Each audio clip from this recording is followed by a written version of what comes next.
Las falsedades de los gobernadores federalistas. Los estragos de la pandemia de COVID-19 continúan ocurriendo en un escenario incierto en México, lo cual condujo a un paro económico, declarado por el gobierno federal, que detuvo la actividad económica de marzo a junio al 90% para proteger la salud de las y los trabajadores, afectando la dinámica económica con fuertes y abrumadores desequilibrios. El Instituto Nacional de Estadística y Geografía, INEGI, presentó los datos del Producto Interno Bruto, PIB, del segundo trimestre del año, mostrando una caída brutal del 18.7%. Esta cifra representa la peor crisis económica que se tiene calculada en un trimestre del país, desde que se tiene información disponible en el Sistema de Cuentas Nacionales, SCN, con una magnitud 3 veces superior a la crisis de 1995, error de diciembre, y 2 veces mayor que la crisis financiera de 2009.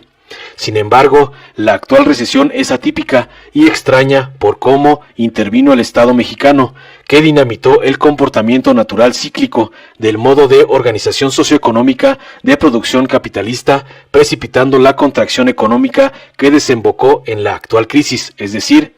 que en vez de que el Estado aplicara medidas anticíclicas para prolongar la bonanza o la estabilidad económica, como racionalmente debiera ser, optó por impulsar la detención de la actividad económica y la movilidad, tanto humana como industrial y comercial, para salvaguardar la salud de los mexicanos, dejando el precedente que es más importante la salud que lo económico, a pesar del gran costo que implica detener la actividad económica, contradiciendo a la narrativa de algunos especialistas o medios de comunicación de que la política económica y de transferencias del actual gobierno no estaba funcionando y es el motivo de la presente recesión.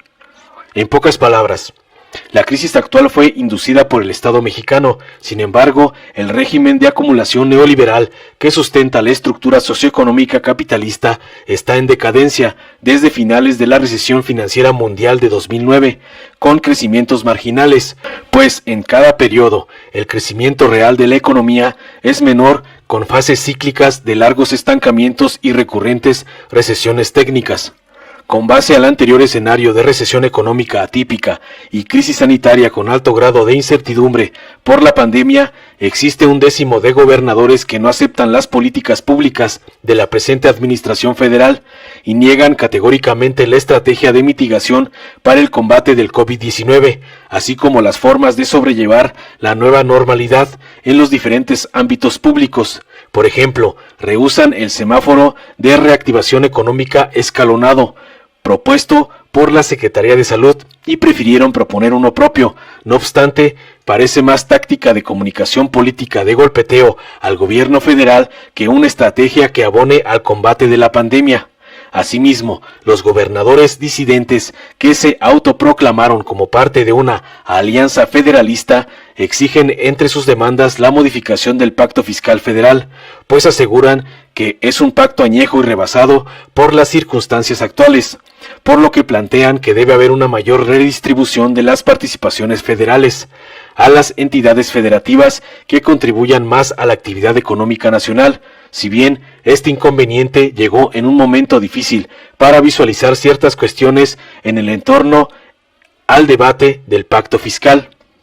Pero un detalle que no precisan los gobernadores es que la contribución a la economía nacional no es igual a la recaudación tributaria, que es con lo que se elabora el presupuesto de la Federación año con año. Al Producto Interno Bruto lo define el Fondo Monetario Internacional, FMI, como el valor monetario de los bienes y servicios finales que son comprados por el usuario final, producidos en un país en un periodo de tiempo determinado, a diferencia de los impuestos, que son un elemento esencial del pacto fiscal, que se define como la cantidad de dinero que hay que pagar a la administración para contribuir a la hacienda pública por la adquisición de bienes y servicios o al recibir un ingreso. Existen dos tipos: progresivos, mayor nivel de ingresos, mayor pago en porcentaje de impuestos, y regresivos, porcentaje menor de impuestos en la medida en que el ingreso aumenta.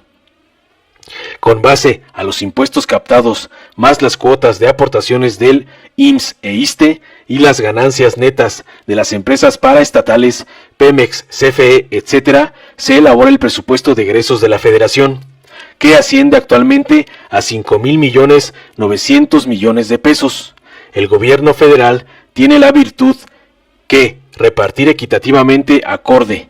a las necesidades de cada entidad federativa mediante participaciones, presupuesto con uso libre para los estados, aportaciones, presupuesto etiquetado por la Federación para obras públicas, entre otros rubros, y pago de capital e interés de la deuda pública y privada,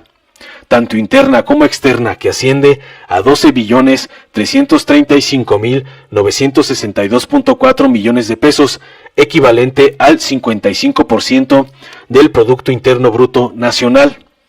Un estudio reciente por la Organización para la Cooperación y el Desarrollo Económico, OCDE, sobre la situación tributaria en América Latina coloca a México en el quinto país con menos recaudación tributaria, por debajo de Panamá, Paraguay, República Dominicana y Guatemala, a nivel proporcional de su PIB, con 16.1% en impuestos y el 0.9% de gravámenes locales en promedio de las entidades federales, cuando el promedio de América Latina es de 23.1% con respecto al PIB. Así pues, la exigencia de los gobernadores no es tan descabellada. Es claro que es necesario una renovación del Pacto Fiscal Federal. Sin embargo, debe ir acorde a las necesidades nacionales y de los sectores más vulnerables del país, por lo que el pago de la deuda que estrictamente se debe hacer. La estrategia del gobierno de la Cuarta Transformación de buscar un equilibrio fiscal y no solicitar deuda pública interna y externa, y hacer con poco mucho para dirigir el presupuesto federal a los sectores más golpeados en el periodo neoliberal, con transferencias gubernamentales de carácter universal para reactivar la economía de abajo hacia arriba. No obstante, la crisis sanitaria y económica encrudeció aún más el escenario económico nacional, que provocó migración de empresas al sector informal, o el cierre total por la falta de solvencia financiera, suscitando un déficit del presupuesto de egresos para el ejercicio 2021 de 547 millones de pesos, colocando un presupuesto de 5.900.000 millones de pesos menor que el año pasado.